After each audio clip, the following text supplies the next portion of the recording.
How's it going, fellow members of the JSA? Welcome to my Stargirl Season 2, Chapter 3, that's 4, 3, Episode 3 breakdown, recap, and review. So today, we've got a bunch to talk about. We've got further into the intrigue, or what really is the Shade doing in Blue Valley. Now, we've got some scenes between him and Barbara, and the old Wizard's little archive ISA room, and that is definitely delving deeper into the reason as to why he's come here, and we'll get into that, of course. We get the Thunderbolt, and then slowly but surely things are cooking away in the background, especially towards the end, setting up the more sinister vibe of Eclipso. But other than that, let's get into this breakdown. Leave me your thoughts, as always, down in the comments below. Leave a like, 2 of them, smash the like button to help me feed that algorithm. It really does help, and make sure you are subscribed to the channel to never miss out on a future a Boba video. First of all though, how about that first scene? Literally, because I didn't expect that. When I first saw this quite a while ago now, I was thinking, wait, is this the rumored like JSA flashback episode we're getting like already? But no, I believe, correct me if I'm wrong, but I'm pretty sure,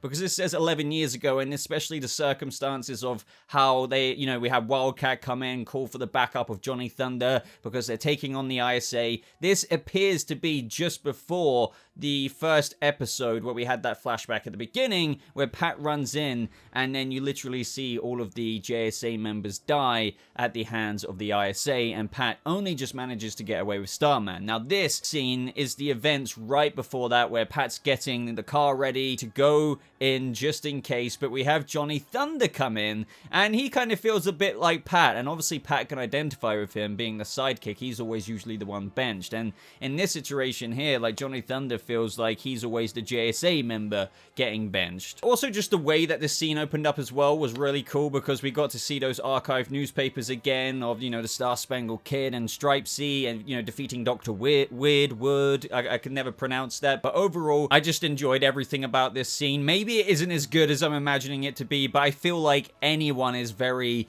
engrossed when we get a scene back to literally the actual JSA members. That's always going to be very captivating for a Stargirl fan. Even just hearing Johnny Thunder talk about how the Thunderbolt is just as, if not more powerful than the Green Lantern, Starman, and everyone combined, and he's just like, well, why am I here? But then, obviously, Wildcat comes in, gets him because they need his help, because the whole ISA is taking on the JSA.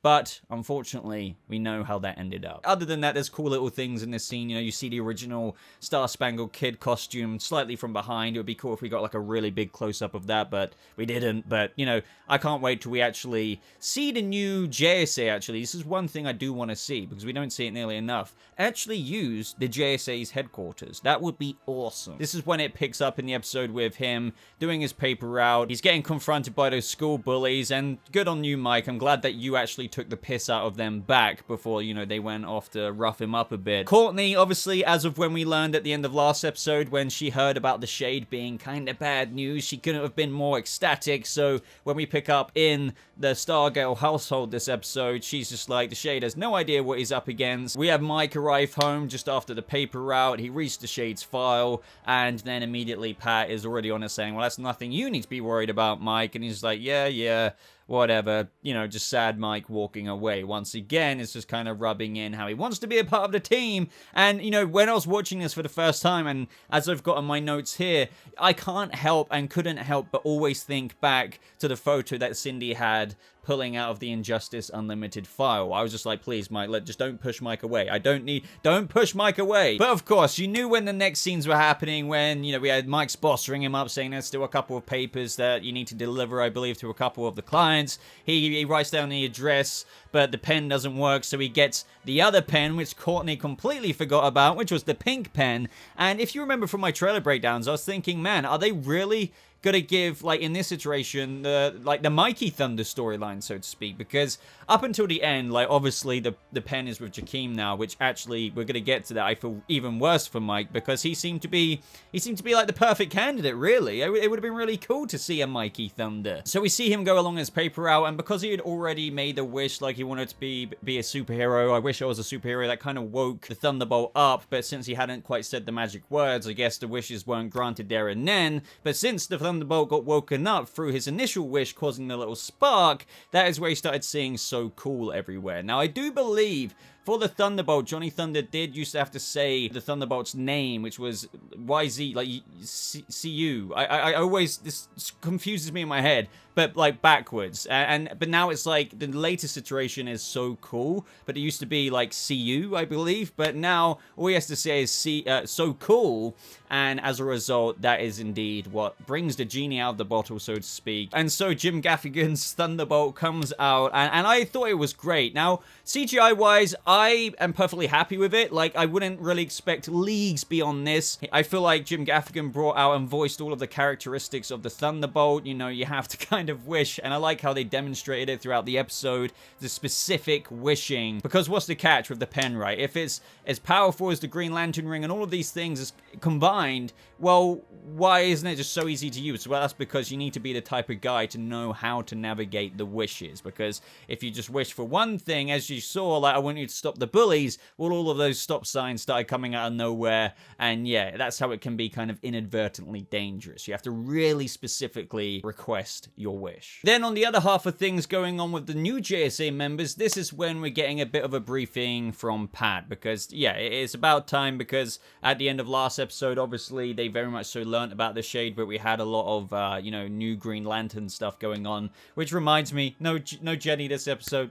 I want more of her. We need more of her, but for now, I guess we don't. But anyway, the Shade. This is where Pat describes that he worked with the ISA in the past. He quit a while back. He doesn't know what he's up to now, but he goes by the name of Richard Swift. And he's basically an antique himself, because there is evidence to show him going all the way back to the 1800s. Pat goes to explain the powers, and that gets delved into a little bit later, and we'll discuss that. But also that he also killed Dr. Midnight, or I watched him kill Dr. Midnight, and like that's when she's like, the Shade killed Dr. Midnight. And obviously with what's going on with Beth trying to bring Chuck back through the goggles, she's very invested in this. Like, she's super invested, and in her mind, well, that just kind of forges one path. Like, well, we've kind of already given justice to the JSA in season 1, but technically, if the Shade's still going around, and he is, as Pat just said, the one to kill Dr. Midnight, then that's the only one, or the only JSA member they haven't got justice for yet, so she's very adamant about going after the Shade. Going more along the Shade route, guys, of course, with the Shade himself, we have also Barbara going to the archives, picking up from that plot point from last episode with how, well, when he first came to town, he went to Barbara Whitmore because she would have access to that place. He's seeking something in that place, which I felt was kind of extremely obvious. But, you know, we see what he was looking for in that scene. But one thing I'm really happy with, above and beyond just being Courtney's mother, I was thinking, like, what's Barbara gonna do this season? Obviously, she's with Pat and stuff, but I was really thinking, like, now she's in on the fold, how much will she be involved? And it's cool to see that Barbara's getting scenes like this, literally face to face, and also getting very creeped out with the Shade. Just on a side note, like, I appreciate that Barbara's got this material rather than just being stuck to the office or in the household. So in this moment, she goes to the Zarek archives, because don't forget, this was indeed William Zarek's, or at least in his name. That's where all the trinkets of various items and objects of the IC's past seem to be held. And this is where she gets spooked, and of course, it seems as though the Shade had already just appeared there. He teases her about having a little treasure hunt together and how that would be thrilling. He comes across as very intimidating. And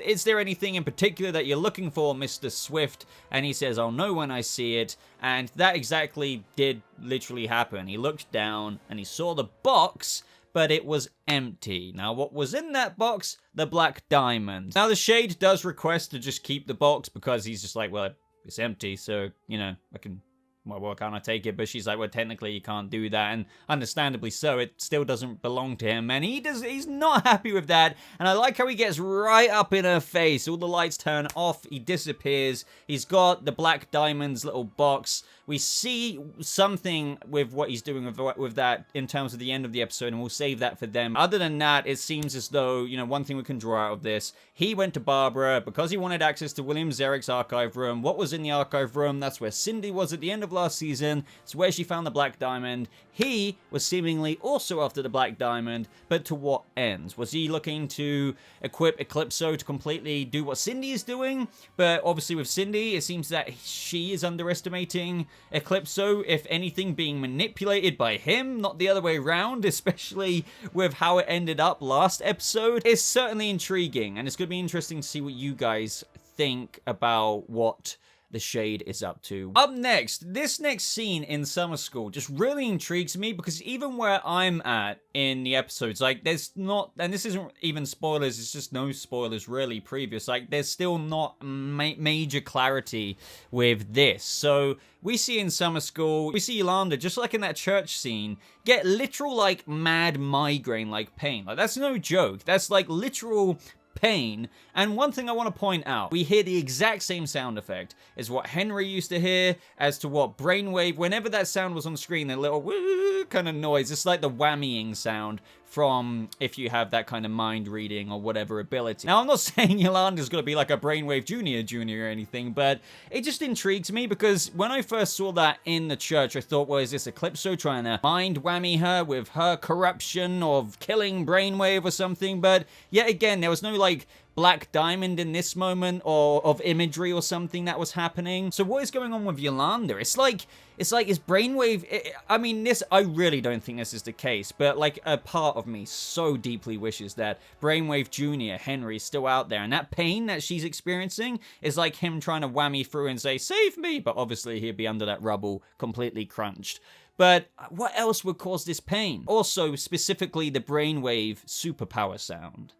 That just has me goddamn fascinated. Moving swiftly onwards, this is when Mike is on his way home again. I believe he sees the bullies, and that's when all the stop signs start coming down. Courtney and Yolanda are on the way back. They witness this happening. It's a good segue to obviously explode the pink pen into the new JSA's knowledge and Pat's knowledge, and he's just like, God damn it, like, you didn't tell me that you took the pink pen as well, because he knows how problematic this could be, because obviously one of those stop signs could have come down from the sky and impaled one of those bullies, so it can really end up bad if you think about it. Pat, understandably from his position, calls the Thunderbolt pen way too unpredictable, and he's instantly like, give it here. It kept disappearing back into its master's hands, because technically it's like the Elder Wand almost. Mike has got the ownership of it, but as of the end of the episode, he relinquished it inadvertently, and so with Elder Wand logic, it's now Jakeem's, I guess, but he technically has to say the so-called words to become the new master, I suppose. Obviously, Pat couldn't really help but acknowledge that the pen belongs with Mike in this moment, because it kept disappearing out of his hand back into Mike's. Also, just to pluck on the heartstrings even more, when he released the Thunderbolt and they had that conversation, briefly like what we spoke about earlier, when the Thunderbolt reveals that, you know what, happens when I find a new person, they have to be like me and feeling completely alone, and, that rubs it into Pat even more. One thing that kind of plucked my heartstrings is Johnny Thunder's last wish that was revealed right before he died in that first scene that we saw from Stargirl Season 1. I don't think we saw Johnny Thunder actually die, but you can easily imagine in that scene in your headcanon, because we've seen the overall scene of the battle between the JSA and ISA, but Johnny would have made that one last wish to find a new friend. And that's just like, oh, that's so sweet. He knew he was going to die, so he's like, I wish you could find a new friend. And ever since then, the Thunderbolt has been waiting to find its new friend and master, and that is Mike, until it's Jakeem later on. But yeah, I just found all of this like really cool context. Obviously, Pat hasn't kind of caught up with this old buddy, if you will, since those old JSA days, which is, kind of crazy to think about. It's like the last time he really properly popped out of the bottle, so to speak. We had Mike saying, come on, brother and sister, face the world, or something like that. I was just feeling so bad for him, because you can't blame him. Like, he's really going through, as Courtney said to Barbara later on, with the mistake that he made of obviously coming in with the Shade at the end of the episode, but it's like, I made mistakes too at the beginning. This is just Mike's first mistake, it's what happened with me. So obviously he wants to join the JSA, and I also really dig how Courtney is completely on board with it as well, and in fact the new JSA members all voted him in. So I thought that was quite a big moment, because they could have easily played it this season with how, yeah, like even the new JSA members didn't want the little brother kind of Mike to come in. So I'm glad they skipped over that kind of stuff. Overall, like, I like this episode being more Mike-centric. He's a character who hasn't been utilized too much, really. Eventually, Pat agrees to let Mike help construct a wish which will help them locate where the Shade is, and after a bit of funny montages, they come up with a very specific long wish which allows them to locate where the Shade is, and lo and behold, of course, he's in William Zerrick's old house. We see the new JSA walk in, and the Shade is ready and waiting for them there, seated at a candlelit table with his bloody good old-fashioned tea there as well. Boy, does he love his tea. I'm a coffee man myself, and nobody seems to believe that because I'm British.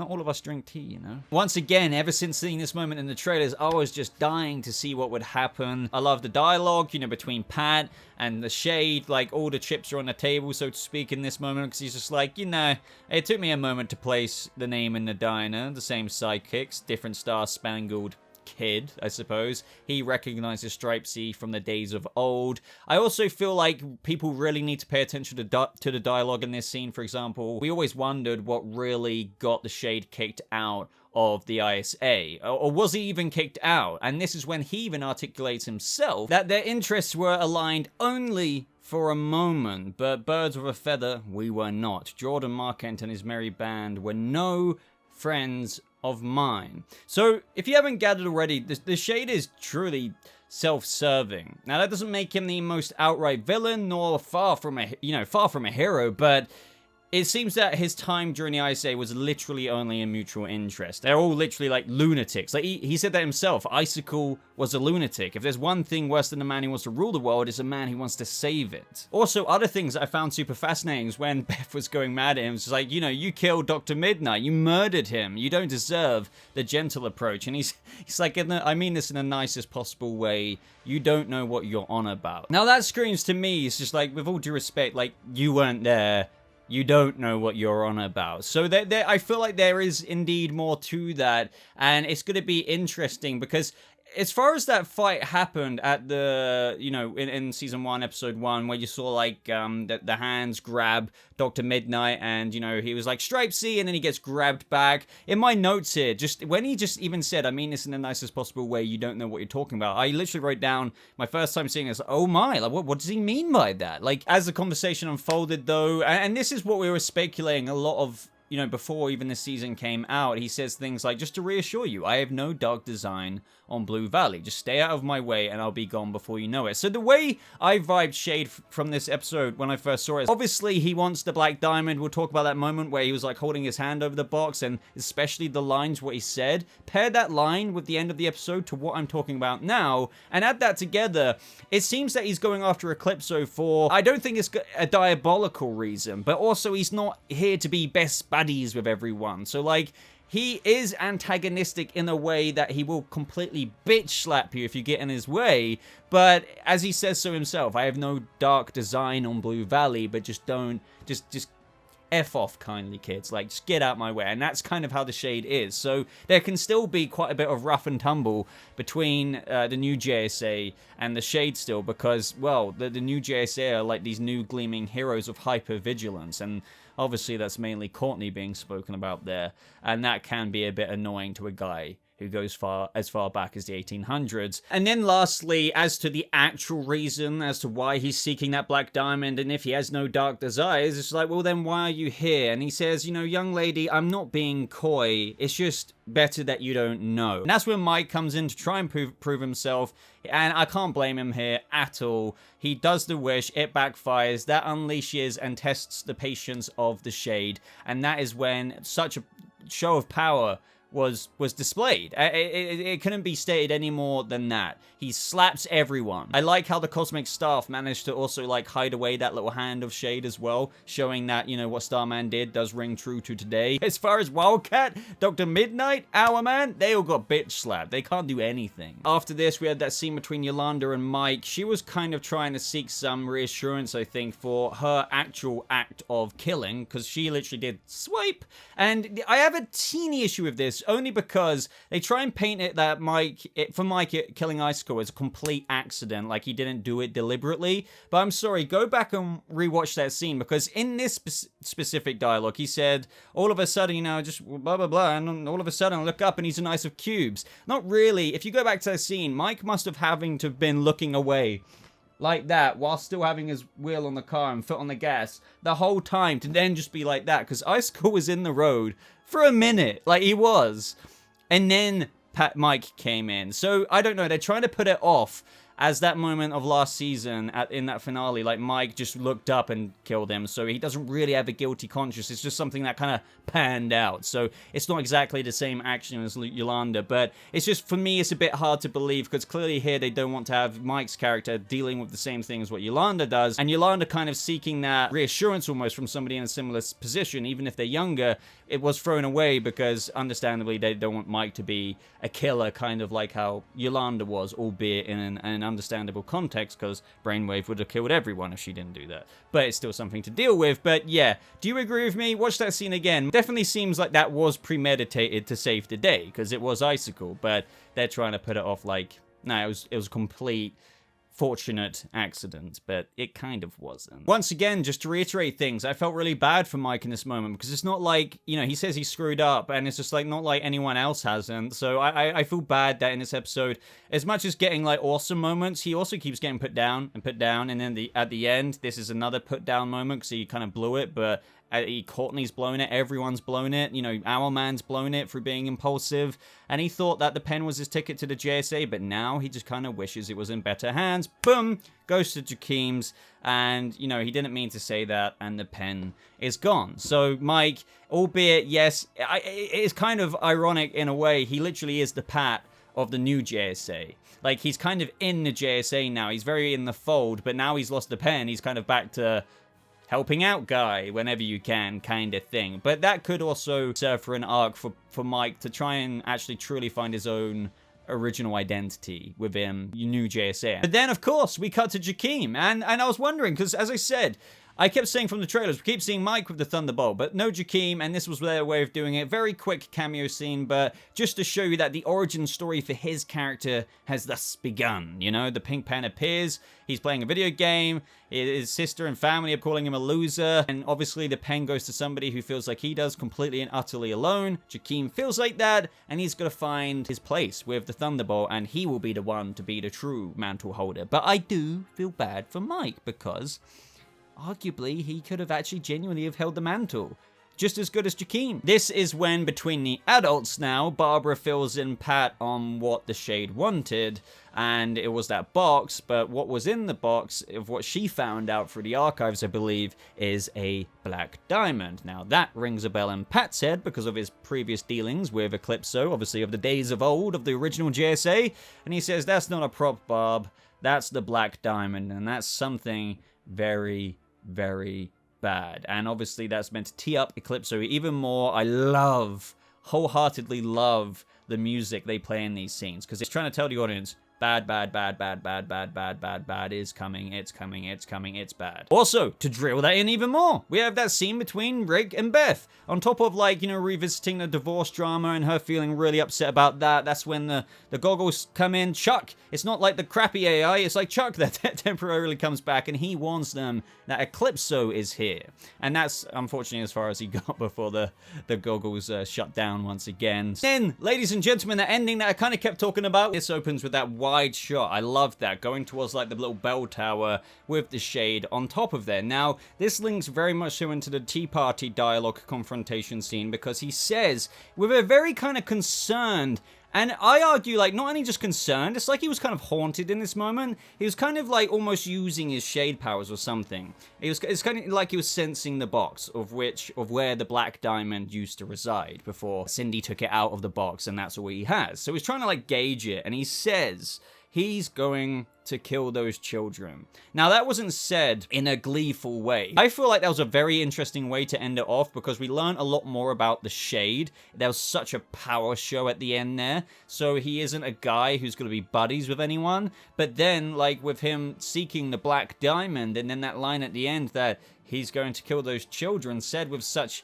I don't know if it's like apprehension. That's the way to put it. He's very apprehensive, because I don't want to go as far as to say he's very concerned or that he's extremely worried, because that didn't come across. But it's like he's lived through an age of Eclipso before. I mean, he must have, right? I mean, that's something I don't know, by the way. I don't know that, but he obviously knows who this character of Eclipso is, that Black Diamond. Maybe, like, not only does the Eclipso like terrified the JSA, but also maybe it terrified the ISA as well, because think about it, why wouldn't have Jordan Marquand have equipped the Black Diamond otherwise last season? It was in freaking William Zarek's archive room the whole time. They clearly didn't want to mess with him as well.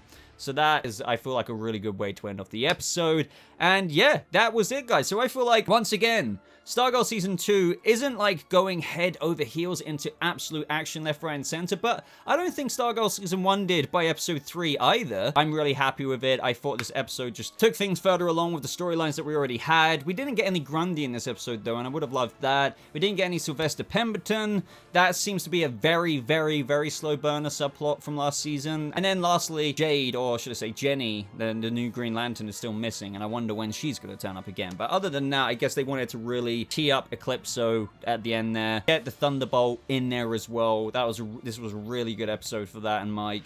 And all double thumbs up from me. So I'd love to know your thoughts down in the comments below. Give me your theories on this week down in the comments as well. Maybe bounce off some of my speculation and whatnot, or whatever I've said in this video.